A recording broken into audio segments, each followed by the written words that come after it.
From Succession to Billy Madison, from Schitt's Creek to Tommy Boy, family businesses are kind of like the go-to punchline in Hollywood for dysfunction. But behind a lot of that chaos that we see on the television screen, there exists a lot of lessons that we can learn about how to run our family businesses better and avoid a lot of that common dysfunction. Because let's face it, in Hollywood, they're focused on the dysfunction because it's entertaining. And that's really what we want to unpack today in today's episode of Fearless Family Business. Strengthen the love, the legacy, and the lifestyle in your family business. This is Fearless Family Business.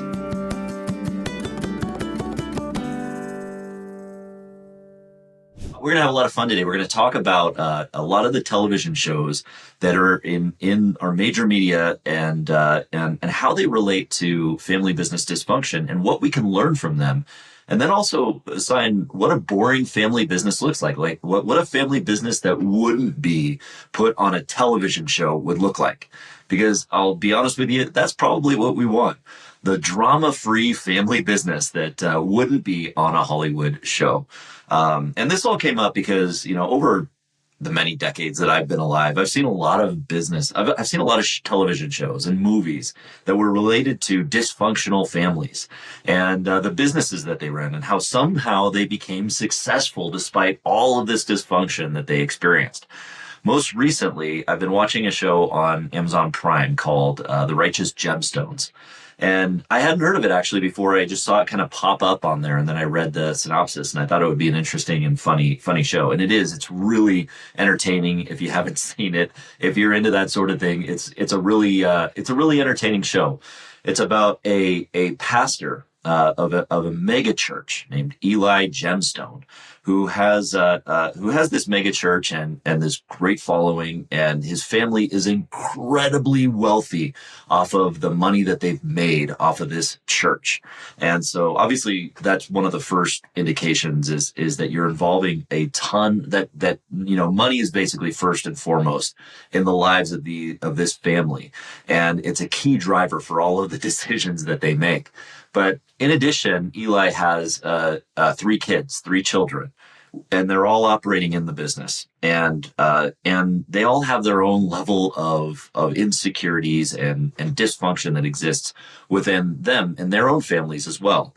But it's meant to be obviously hyperbole for the purpose of entertainment, but it's also very telling to, and when I was watching it was very telling to me about some of the amplified dysfunction that exists in a lot of families, just because of a lot of the same kind of themes that pop up.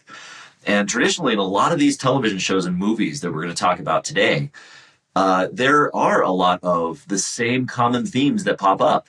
When we watch these shows, we could probably point to 2 or maybe 3 of the same common themes that if they just corrected those specific aspects, it would change the entire dynamic. Not putting aside all of the corruption and all of this kind of stuff that drives a lot of the drama, just the dynamics of how those families live together, how they work together, really play into a lot of that dysfunction. So that's kind of what brought this on, watching that show, watching The Righteous Gemstones, laughing hysterically throughout it, and also kind of thinking internally, what does this have to do with family businesses in general? Because frankly, we make up, the real statistics don't lie. And we talk about these a lot of times, that the United States GDP is made up, 60% of it is made up of family businesses, family-run entities from small to large. And most of those are privately held small companies, not on the public arena. And interestingly enough, within our economy or within our macro economy, when we watch the news or when we talk about financial reports, we're not talking about those small privately held companies that are family owned, really. What we're talking about in those instances where we're talking about economic indicators or things like that, we're talking about publicly held companies that are on the major stock exchanges. A lot of those don't represent the dynamics that exist in privately held family businesses. And there's a big difference there. So 60% of the US GDP is driven by these privately held family businesses that are really driving the economy, not the S&P 500. That's why all of the news and everything about the financial indicators and how the economy is doing is largely, you have to take it with a grain of salt, because it's not giving you all of the data and all of the information that's happening within the smaller family-run businesses throughout the world. But that's kind of a tangent, but I think it's an important one because it demonstrates that most of the businesses out there that are privately held are family-run businesses. And of those family-run businesses, the statistics of how those families succeed and fail are pretty discouraging a lot of times, or we can interpret them as discouraging, because 70% of family businesses won't make it into the second generation of ownership, and more than 90% won't make it into the third.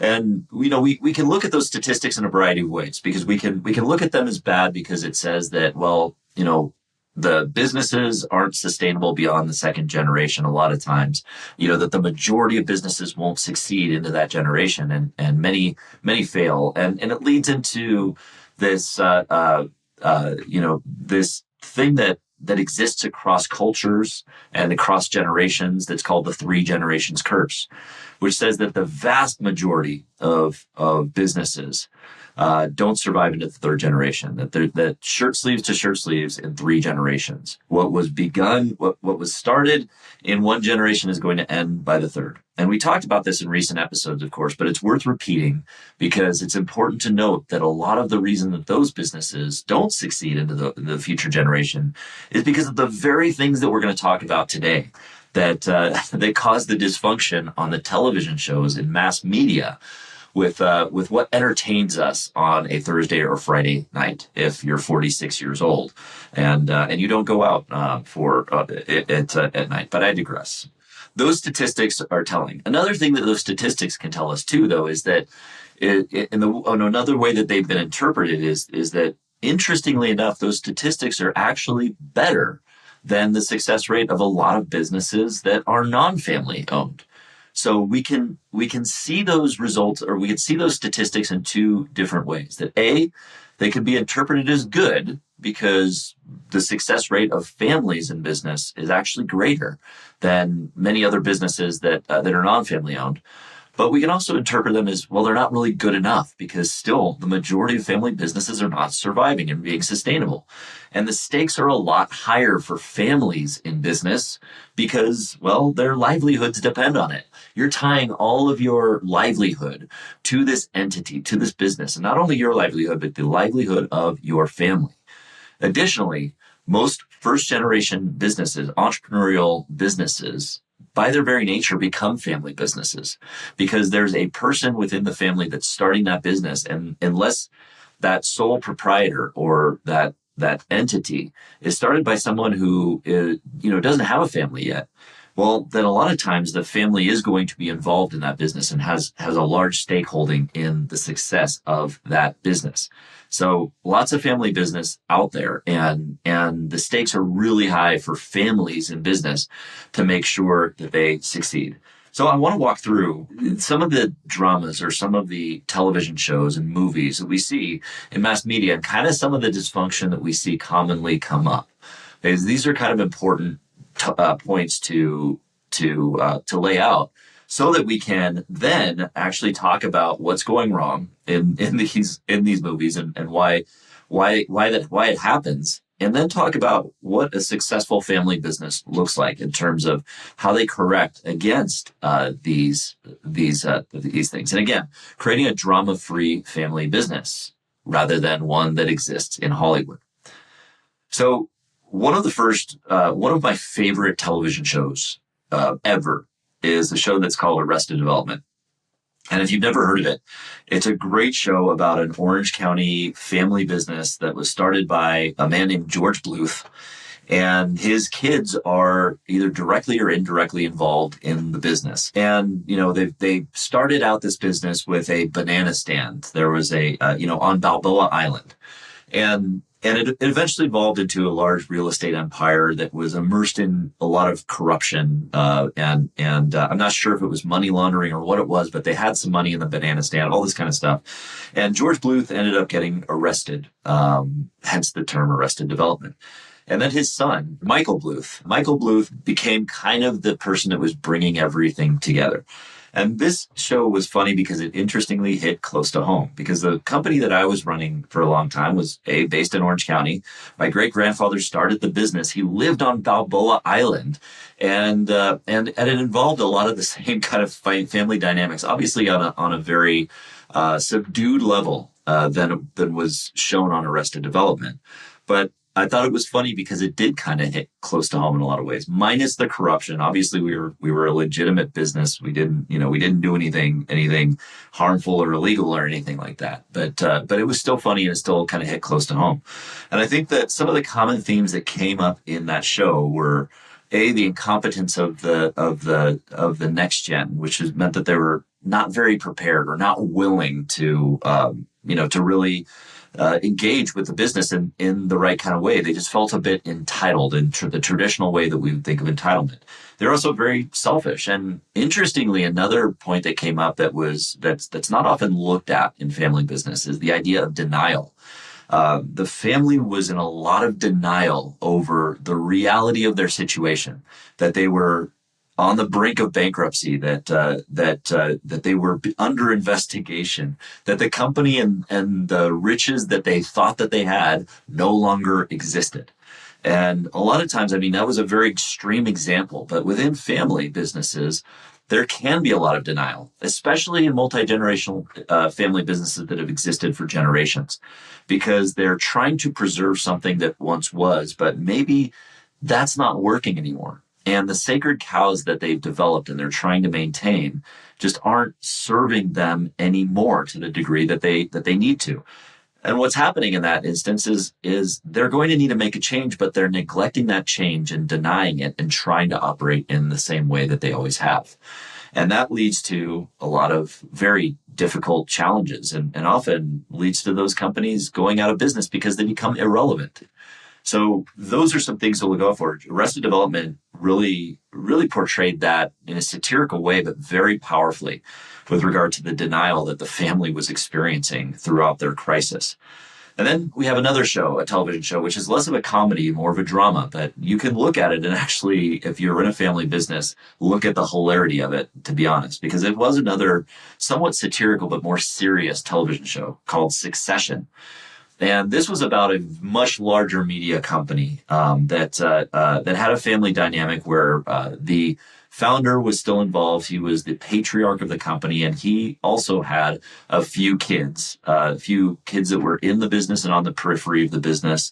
The dynamics of family members wanting to struggle for power in the next generation, a leader or a patriarch that was not communicating effectively with the kids, that was essentially using his power as leverage over those kids.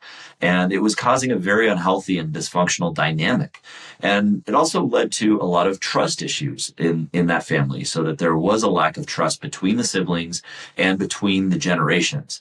And that ultimately led to what would become, a significant disruption in the business, without spoiling the show. But there was just ruthless power struggles, that the family, that the idea of power within the business was more important to them than the actual greater good of what the business was creating. There was when we watched that show, there was actually very little value proposition that into the future generations within the business. They were more concerned with their individual power and their individual place in the business rather than the greater good. And a lot of that stemmed from the owner of the business and the then leader not communicating effectively, not preparing the kids effectively, and not being consistent in the message that he was portraying. It was all very much a power struggle. Third thing, movie I want to talk about, Tommy Boy. If you remember, Tommy Boy was a hilarious movie that started out with Chris Farley as the main character, who was completely unprepared. And the themes between Tommy Boy and, say, Billy Madison were very similar. you have a young person who was very unprepared, but the heir apparent to an incredible fortune and an incredible, like, successful business. You have a patriarch who is very, very powerful, who is very successful in creating a meaningful and valuable business, creating a lot of relationships. And with Tommy Boy in particular, it was that, that patriarch that was just extremely successful in creating those relationships. But Tommy, the main character, was not that competent. It was not well prepared, and was kind of just like, wasn't really held accountable. And the same theme in Billy Madison, there was not a lot of accountability, but with that next generation. So there wasn't a lot of preparation or accountability within the next generation. And the thing was about those two main characters is they weren't bad people. Billy Madison and Tommy being the heroes in those movies were really, really good intentioned people, and they wanted to learn. But the problem is that the previous generation didn't really do a great job of preparing them, holding them accountable necessarily. And of course, the main themes of the show were meant to be hilarious and funny, and they were great, great, great movies.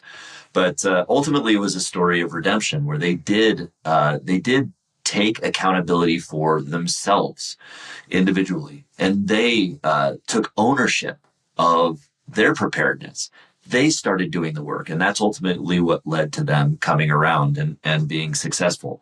So accountability was a big theme in those two movies, as was lack of preparation in the previous generations. If you're a family business owner or operator and you're looking to get more control over your business, I would love to talk with you. I want to give you a special invite to request a free 90-minute workshop with me to learn the powerful tools of EOS, the Entrepreneurial Operating System. Just shoot me an email at adam.hill@eosworldwide.com. Again, that email is adam.hill@eosworldwide.com. I'll put that in the show notes as well, and I look forward to talking to you soon. I've already talked about the Righteous Gemstones, but what we have a lot in there is just this massive ego. Again, identity tied into the business. That the identity of the identity of the people like Eli Gemstone and his kids were much more important than the overall mission of the church or whatever it was. And that there was, of course, there was a generational mistrust there that developed because of a lack of communication, lack of preparation, and a certain aspect of just like keeping the legacy alive in the preservation of what was. But a lot of tidy ego in that. And of course, another favorite of mine, Schitt's Creek. And this was just a family that was not prepared, and to basically kind of have their ass handed to them, after kind of losing everything, and they had to reinvent themselves. And again, this was a lack of preparation on the front of not being prepared, to start over and really kind of losing touch with what was real. There was a self-absorption within that family, and an absorption with the wealth that they had and that they'd ultimately lost, and kind of rediscovering themselves, being forced into this position of rediscovering who they were and how to begin again, and how to live at that level was difficult for them. So grounding them, that family really failed to ground themselves in reality in terms of that. But there were some but if you can notice within those television shows, I spent some time kind of sharing about those specific shows and movies, because I think these were some of the most important shows about family business that we've had. There were some common themes.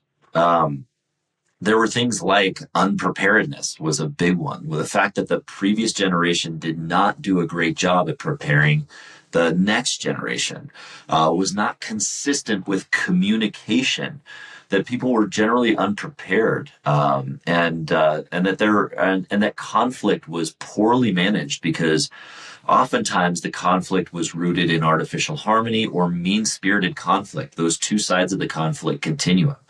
And instead, they needed to meet somewhere in the middle to have that healthy conflict. And of course, unfortunately, unhealthy conflict or healthy conflict does not play well in a Hollywood movie or a television show because, frankly, it's boring.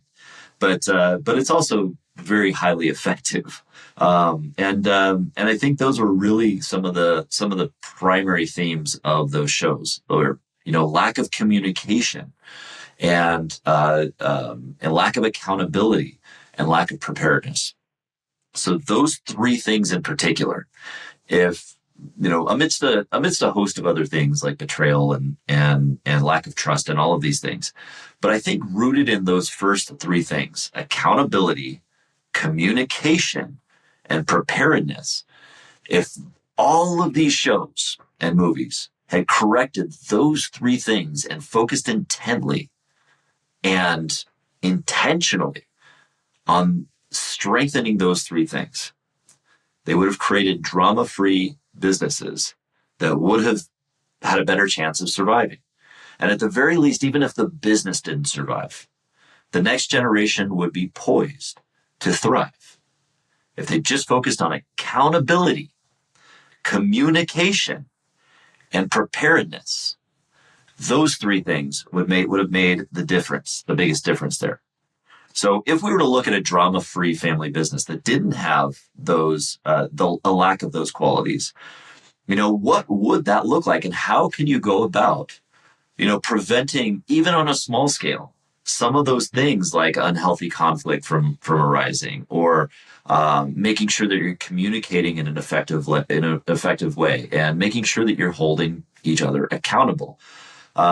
Well, let's break those down. So with regard to accountability, how can we incorporate accountability into the business?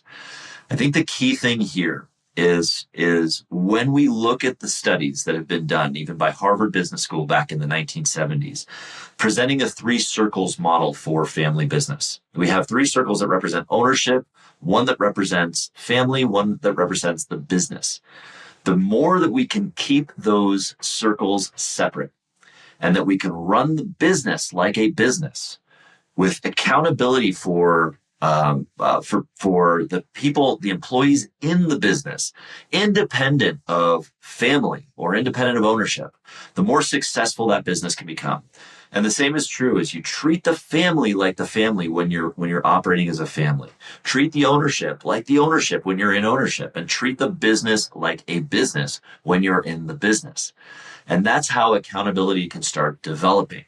And then there's a series of tools that you can use. The fact, if you can incorporate a system into the business and into the family and into ownership, so that you have the right kinds of structure in place, and the right kind of rules of engagement in place.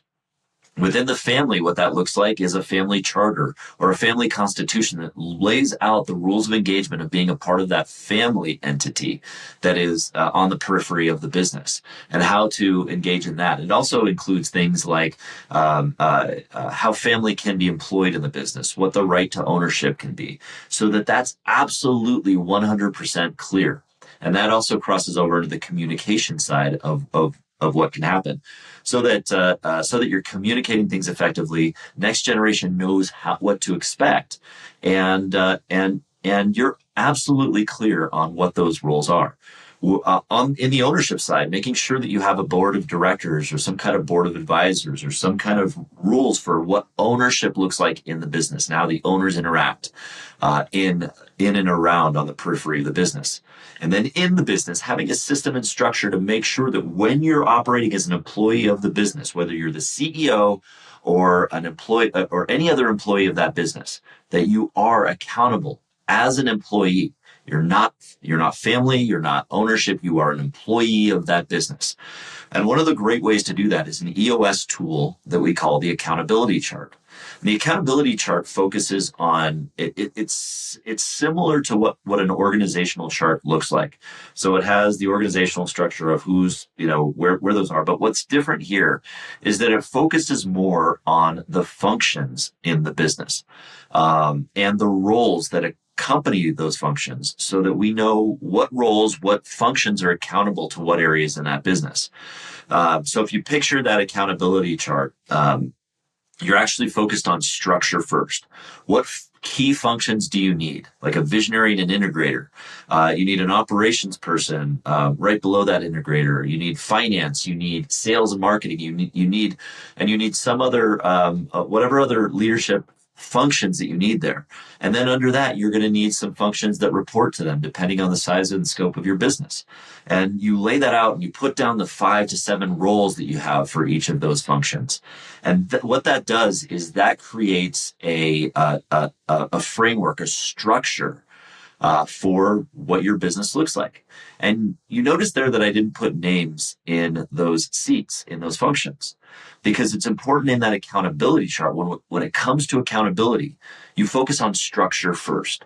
And what do a lot of families do? What do a lot of family businesses do? Well, they focus on people first, which is noble. It's great. You're in a family business. You want to lead with love. You want to make sure that Uncle Billy or Cousin Rick has a job. But you can't focus on it that way, because that's not going to lead to a business that is rooted in accountability. That's going to lead to dysfunction that maybe on a subdued level, maybe to even the level of some of the drama that are in these family businesses. Putting people in seats before creating the structure is going to create an unhealthy dynamic in your business. And that's what a lot of these shows in Hollywood are actually showing us, is that when we try to force feed people in without clarity of roles, without clarity of expectations, and without a clarity of structure first, well, we're creating opportunities for dysfunction. We're creating resentment that may pop up, and we're creating a lack of accountability. And that lack of accountability can percolate down into how that business is valued, how it's performing, and ultimately over time, if you do that throughout generations with enough people, you're going to have a very dysfunctional organization.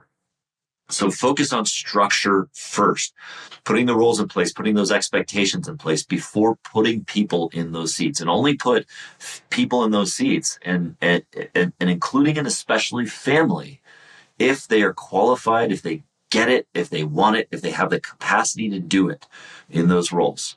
So that's how you want to basically reinforce accountability.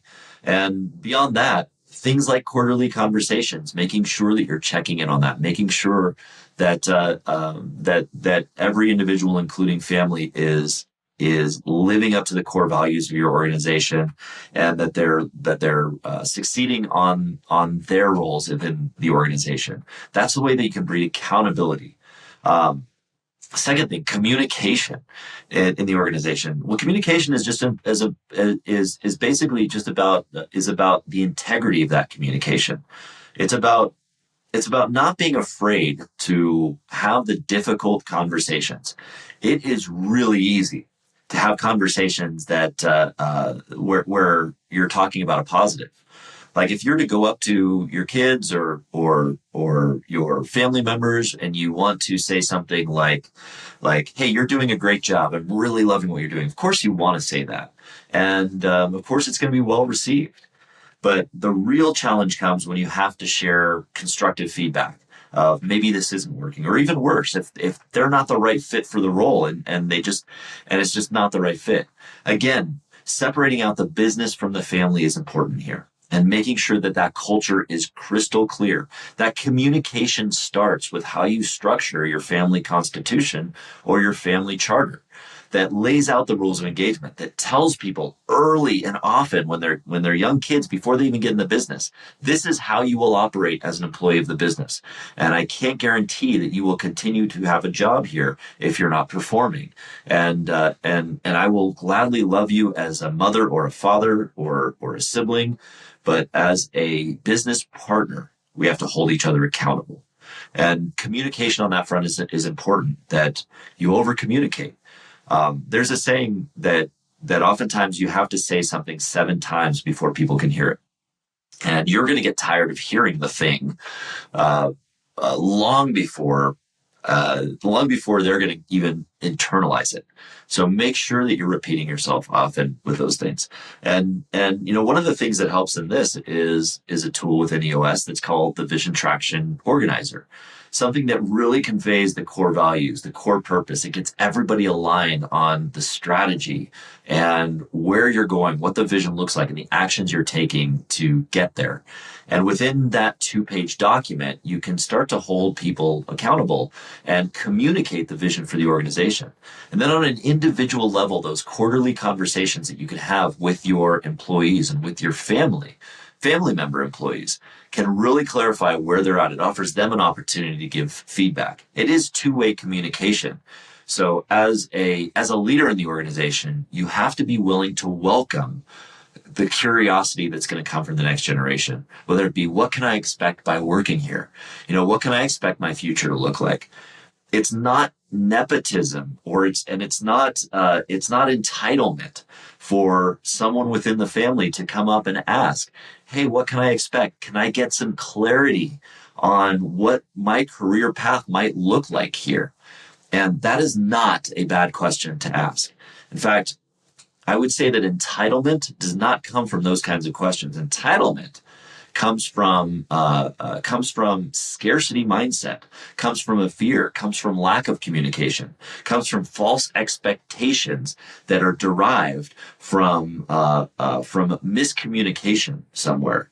So if you want to clear the air on entitlement, then or you want to correct that or realign, start talking to your kids about what they can expect.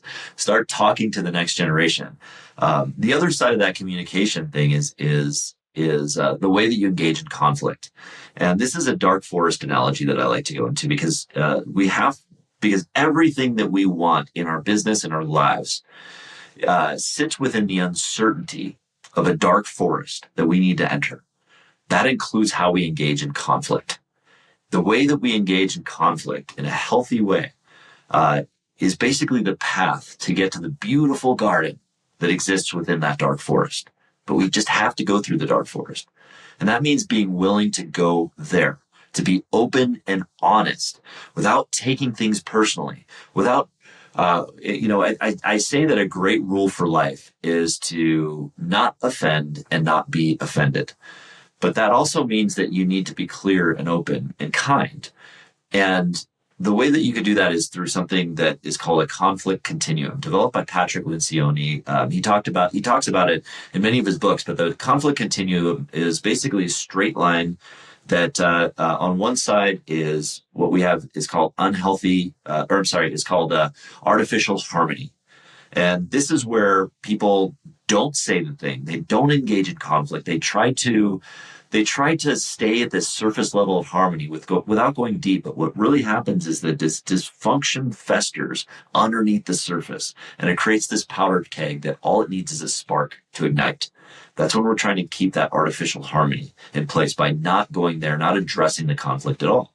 On the other side of this continuum is what we call mean-spirited conflict, where we engage in just insults, hurling insults at one another. This happened a lot in the movie Succession, or in the show Succession, where they were just hurling conflict at one another. And on both sides of those, and I would say the other side of the coin is, in Arrested Development, a lot of times that artificial harmony happened, where there's a lot of denial and that they just didn't want to go into that conflict. But on both of these sides of the scale, nothing gets accomplished. Nothing gets resolved. No conflict gets resolved because it's not constructive. The more you get towards the center of that continuum, the more constructive the conflict can become, and you start to solve real issues with a healthy conflict. That's where you put issues in front of you and you resolve it. All of this happens with healthy, abundant communication. And the final thing that you can focus on is preparation. And preparation can happen in a variety of ways, but it often involves making sure that we're communicating effectively. But I like to use an EOS tool with the kids that is designed really for the purposes of outlining the vision for the business. That's the VTO that we talked about. But I like to use a vision traction organizer that is more personal on this level, and using it for your kids to help them develop what they want to achieve, and really making it about them, and so that they know themselves. A lot of times when we're thinking about preparation within a family business, we're thinking about how can we prepare our kids to run the business in the same exact way that I've been running the business.